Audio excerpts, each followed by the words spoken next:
Look, you're booked out for the next 3 months. Your calendar is color coded to the T, and your clients love you. So, why the heck does your business still feel so heavy? Hey, I'm Chanel the Brand Hustler, and I help women just like you build six-figure product brands. And my own brand has generated over $1 million in just 4 years, thanks to the power of products and productizing. But before this, I was exactly where you are right now, trapped by my own success. I left my corporate marketing job where I was making decent money chasing freedom. And instead, I actually built a golden prison just with better lighting. If you're watching this, there's a good chance that you did too, which is why in this video, I'm sharing the 4 scaling myths that keep service providers stuck in the time for money trap, why your successful business model is actually capping your income, and the uncomfortable truth about what scaling actually requires, and the exact shift that took me from 60-hour work weeks to consistent 5-figure launches. Plus, at the end, I'm going to reveal how I can show you the process that I teach service providers when they're ready to stop trading their time for money and actually build something that scales. Now, before we get started, I want you to comment down below, what is your service? What do you do? Are you a hairstylist, an esthetician? Maybe you're a coach? Comment it down below because I want to see who is within our community. So let's dig in. The first problem is you think that raising your prices is scaling, and that is a complete lie. You lie to yourself saying that if I charge more, I'll make more money without working more hours. Why? Because every business coach on Instagram has told you to raise your prices, charge what you're worth, and then add tax. And while they're technically not wrong, here's why it fails. You're just getting more expensive inside of the same trap. Let me tell you how I know this, because it happened to me and I had to learn this lesson the hard way. I had a graphic design agency that I built where we rebranded and we turned it into this elevated experience where we were charging $3,000 for websites. You think that this is premium pricing, which honestly, premium pricing is also relative. But what I didn't realize is that higher prices didn't necessarily mean better clients. I was planning my wedding at the same time. And if you know anything about weddings, they are so stressful, especially as you get closer to the date. And it gets more and more intense. And because we didn't have a planner, I had fired like 3 of them. I was in charge of planning this production style wedding with over 200 guests, with musicians that were being flown in from all across the nation. It was a lot. And I had a client that actually ghosted our agency for over 2 months. We had policies in place where if you don't respond, we have the ability to pause your project. And if you come back, we have to figure out if we have the time to continue it, depending on our current client load. Now, she disappeared. Life moved on.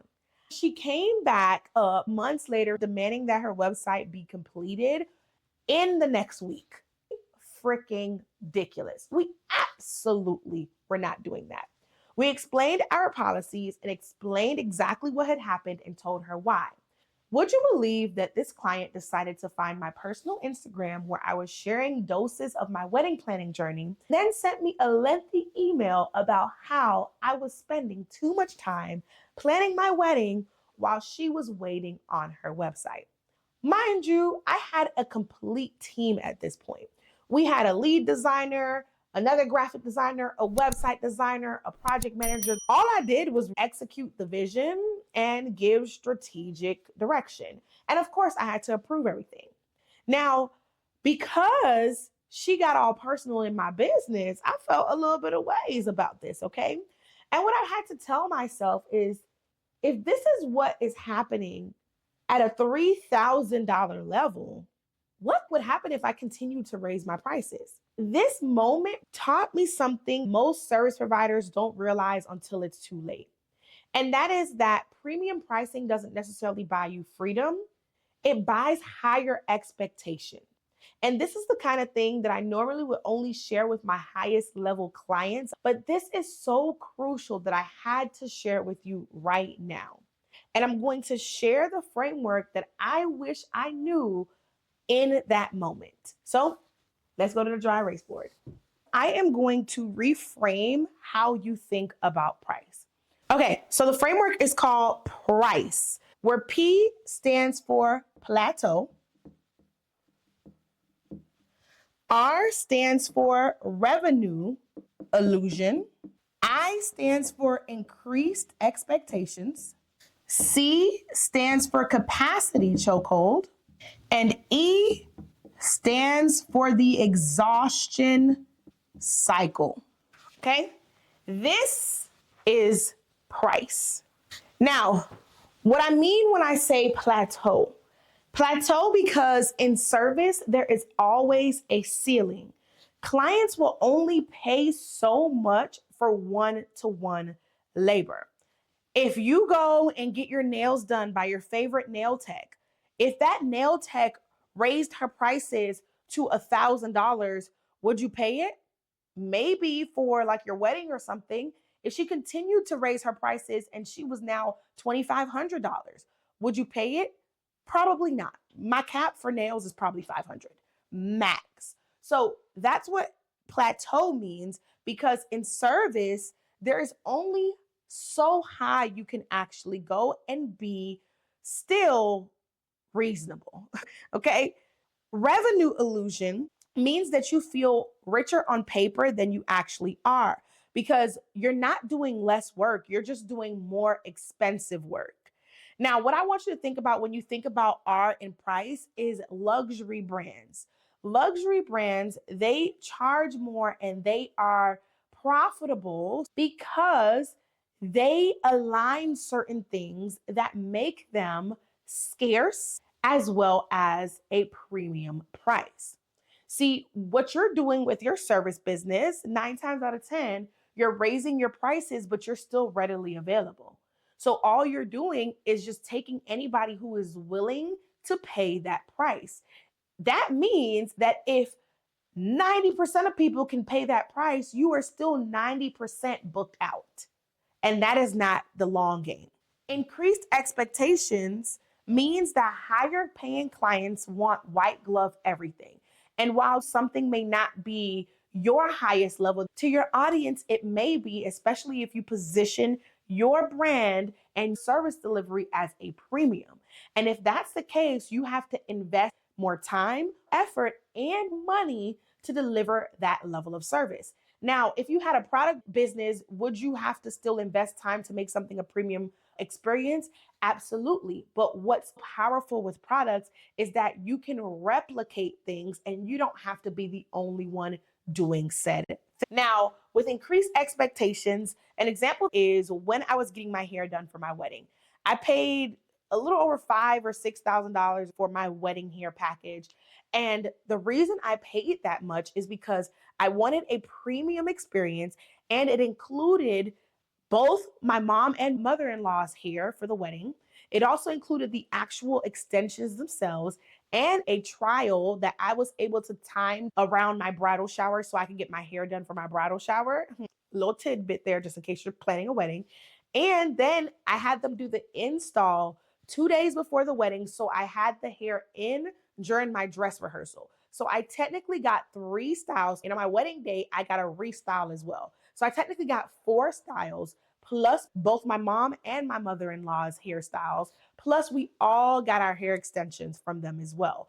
I expected that level of service. Plus, they traveled to us and they stayed almost the entire duration of my wedding, helped me with my dress, helped me take pictures, do all of the things. You can see them in the video. When I am about to walk down the aisle, we have a smoke effect and there was this big gate that had to be opened.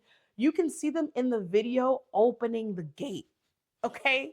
Premium white glove experience. If you are not willing to provide that, then what are you doing? And honestly, even if we're talking about the brand that did my wedding hair, they actually eventually started selling products to free themselves from their calendar. They still provide the service, but they're able to be more selective now. C is capacity chokehold. Your time does not multiply. You and I have the same 24 hours in a day. Me and Jeff Bezos, we have the same 24 hours in a day. What makes Jeff Bezos billions of dollars richer than me is that he's found a way to productize something and it multiplies without him needing more time.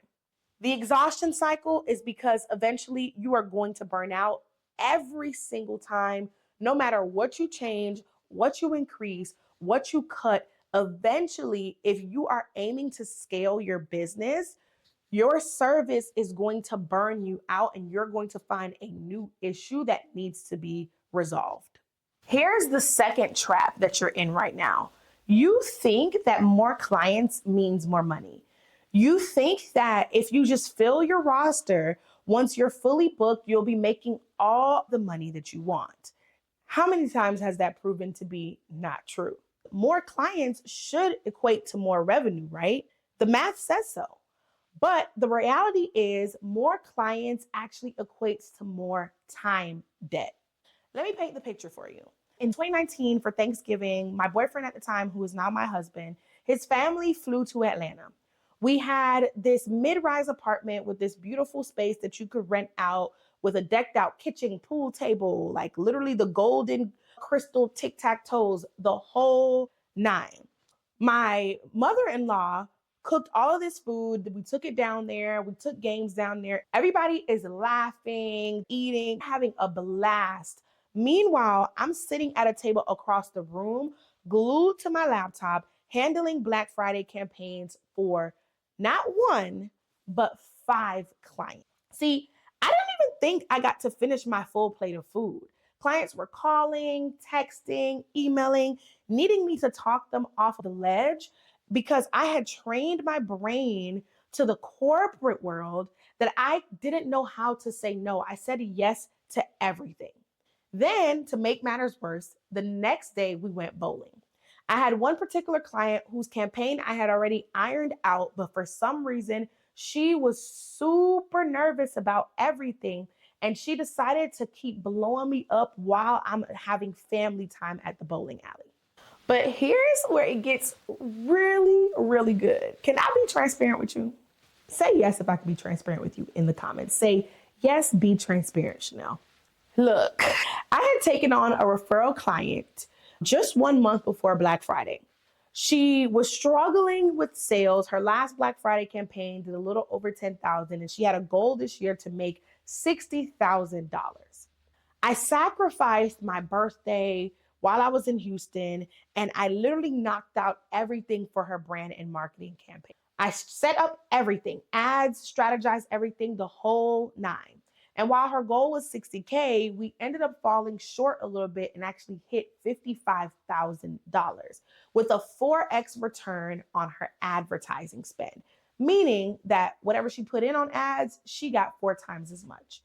She got thousands of new email subscribers that she could retarget for Cyber Monday, and she crushed her previous year's numbers. She crushed it by over $45,000. And would you believe that this woman filed a dispute because she was $5,000 short of her arbitrary goal? Here's the truth. When you have a service business, sometimes you're not building a business, you just have a very expensive job with multiple bosses who can turn on you at any given moment. More clients doesn't necessarily mean more money. It means there's more time debt, and that time debt always comes to collect with interest. This is the reason why you see a brand like Dry Bar, started by a hairstylist from Florida. She decided to systemize her salons by productizing how she did blowouts and then turned it into a franchise business. And even then, she still decided to create products. You'll find these products in Ulta. I believe they're in Target as well, maybe even Walmart.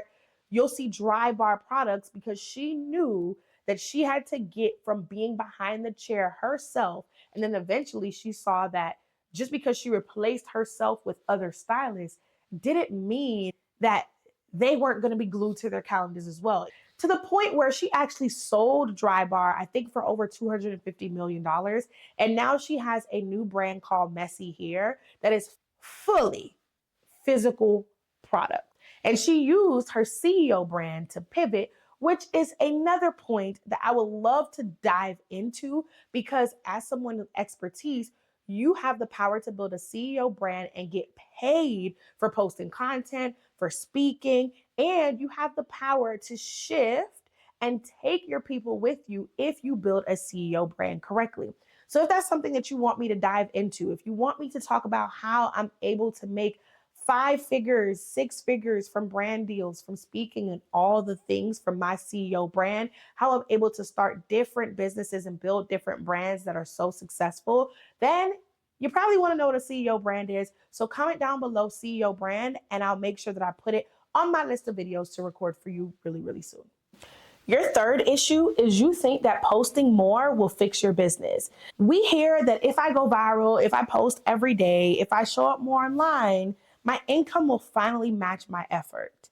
It sounds right because visibility does create opportunity, but that opportunity is not equal. More eyeballs doesn't necessarily mean more clients or more money.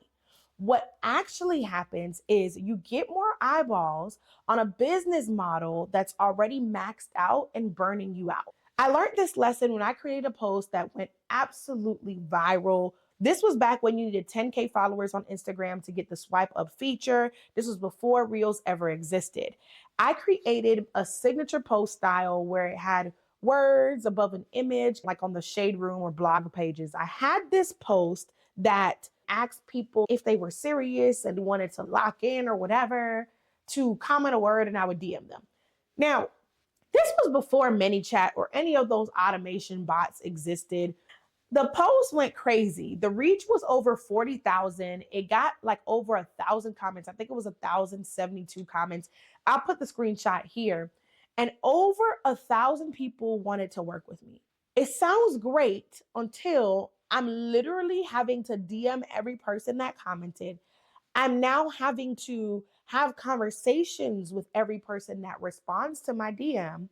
And that means scheduling 1,000 consultation calls, hosting 1,000 consultation calls, and then sending proposals for whoever says yes and working with the people who actually pay. That could be like 300 or 400 people once you work out the math and the conversion.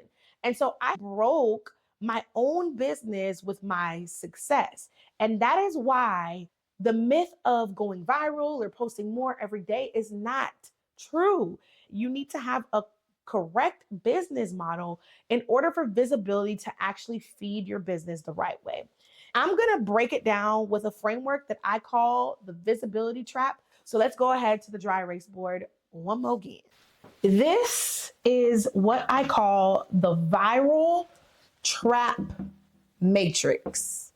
It's my framework for identifying whether or not fixing your visibility should be what you focus on or fixing your business model.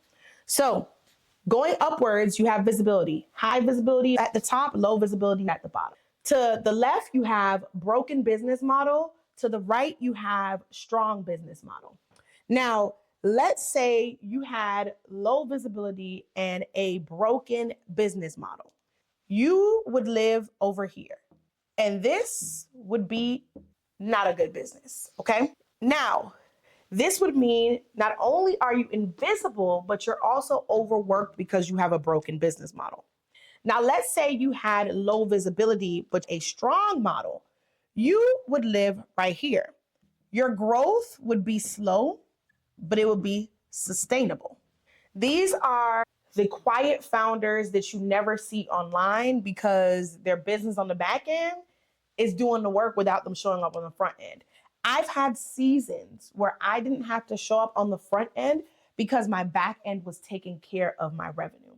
Some of my most profitable months, I actually didn't show up as consistently as I should have on social media. That's the benefit of a strong business model.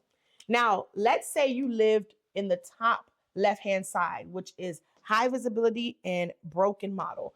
This would be pure chaos. Why? Because this would mean you have a lot of influence, but no infrastructure. Okay, meaning that you are attracting all of these eyeballs, but everything on the back end isn't together, you would max out and then all of these leads would have nowhere to go because you are trapped doing one-to-one work. The ideal place that you want to be is actually the top right hand side. You want high visibility and you also want a strong business model. This leads to exponential growth. This is the lane where you're able to fully step into your CEO bag and truly build a powerhouse brand. Okay.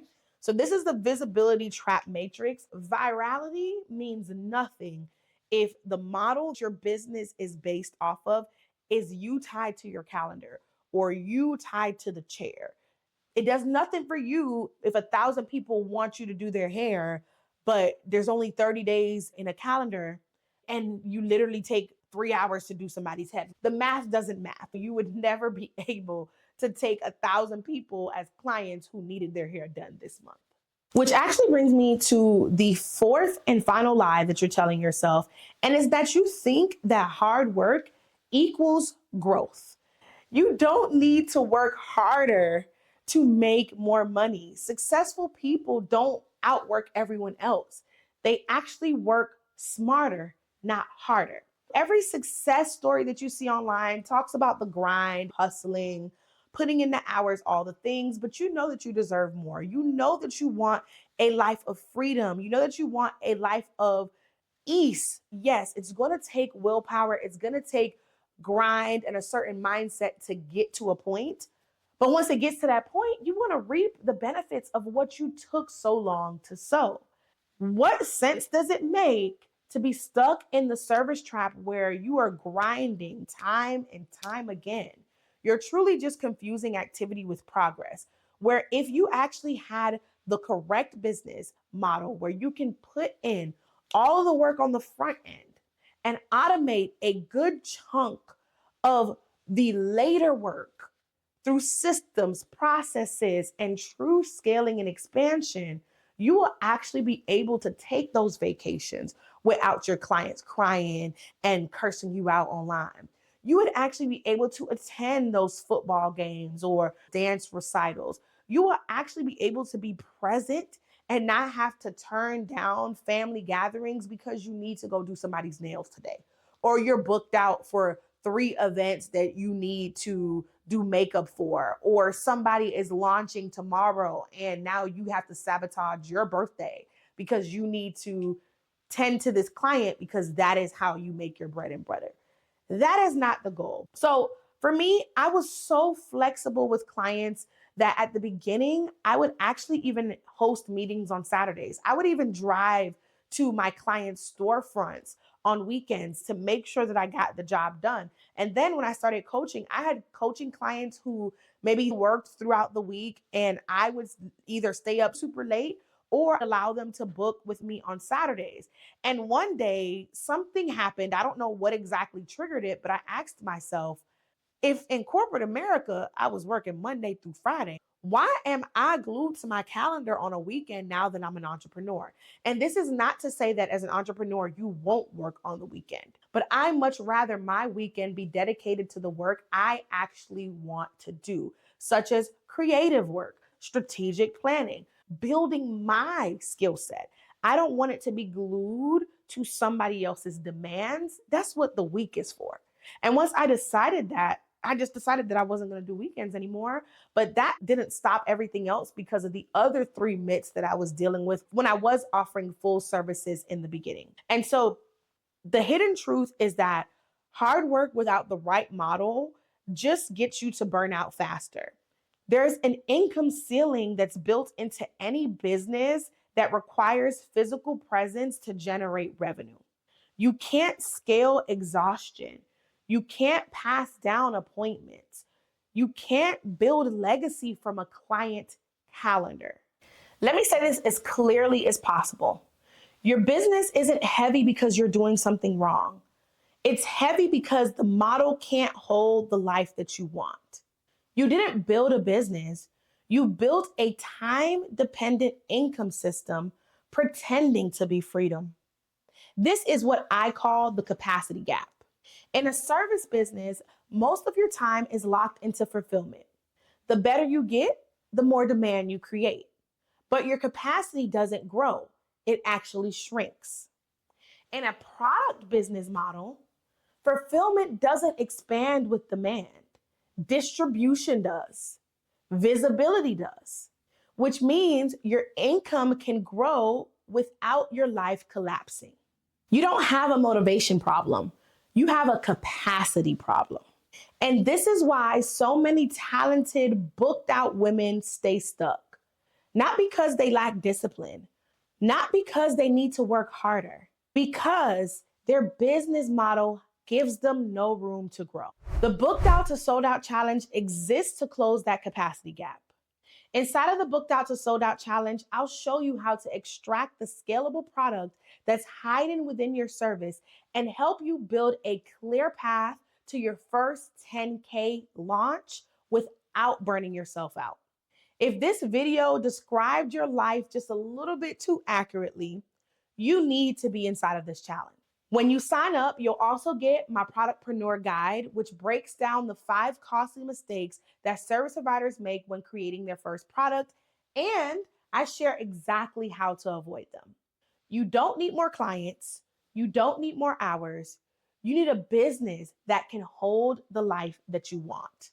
So click the link in my description. I'll also leave it in the pinned comment and join the Booked Out to Sold Out Challenge. It's time for you to build real freedom. Now, if you made it all the way to the end of this video, shout out to you. Comment "I'm here" to show me that you made it all the way to the end. Give this video a thumbs up. Share it with somebody that you know it can help. And please hit the subscribe button. If you're not subscribed yet, what are you doing? I drop videos like these every single week to help you build a profitable product brand and become a CEO brand that's worth monetizing. So I'll see you in the next one. Bye.